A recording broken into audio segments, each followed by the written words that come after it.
Okay, so this is my video on cosine functions, and I'm going to start off by explaining the parent function, which is y equals a cosine times bx minus c plus d. And the a is for amplitude, which is basically how tall or short the graph is. So that's going to be how big the graph is. There's something called a range, which we'll get to later, and that's mostly concerning the d value, but that's going to be like where the graph is on the axes, basically. So right now I'm sort of pointing out the two maximums and the one minimum. It depends how many cycles you have, so it depends on also how many maximums you have. So the b value is used to find the period, and the period is the last x value on the graph. Most of the time the first coordinate point is going to be at the top at 0, 1, but if there's a phase shift, then that coordinate point is going to move, which we'll see in an example further into the clip. But the period is basically the last x value, and then you do some math to figure out the other ones. The c is a phase shift, which I mentioned previously. That is going to move the origin left to right. If it's plus c, you're going to be moving it to the left, and minus c, you're moving it to the right. So d is what I talked about before, and that's used to find the range. It moves the origin of the function up or down. So if your amplitude was 2, but you were adding 2 for the d value, it would be 4 and 0. So our first example is y equals 4 cosine 3x. The amplitude is 4, and there's no d value, so the range is also going to be 4 and negative 4. Our b value is 3, and the period formula is 2 pi over b, which is 3. And down underneath the period, you can see my math for the x values. So the middle x value, you multiply by a half. So then after you multiply a half and simplify the fraction, you get pi over 3.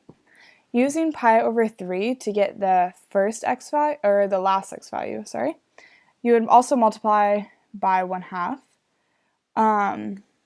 which would be pi over 6, because basically you're just trying to find the one furthest away from the period. And then the third x value, you would just multiply the previous x value by 3 to get pi over 2.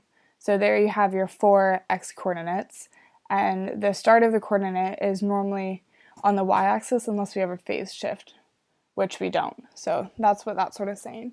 So let's get started graphing it. So the amplitude is 4, so it's going to go from all the way to 4 to negative 4. And the x values, you can see it starts at 0, 4, because there's no phase shift that would move it left or right. And then it goes through the 5 coordinate points, which we learned how to find. Example 2, y equals 2 cosine times x plus pi over 2. The amplitude is 2, and there's no d value, so the range is going to be 2 to negative 2. The b value is 1, so the period is going to stay the same. So with the period, again, it's just multiplying it by a half to get that middle value, multiplying the middle value by a half to get the one closest to the x-axis, and then multiplying the x value that's close to x-axis by 3 to get the third value. Yeah, and the reason why you don't calculate the fourth x value is because it's given to you as the period. So just to clarify, the period is the last x value. But we do have a phase change, so this is going to move it to the left, pi 2. So basically what that means is that the last x value is no longer going to be the period. The last x value is going to be the third x value that we found, which is 3 pi over 2. So here you can see the phase change where it starts at negative pi over 2. But first let's talk about the amplitude and the range.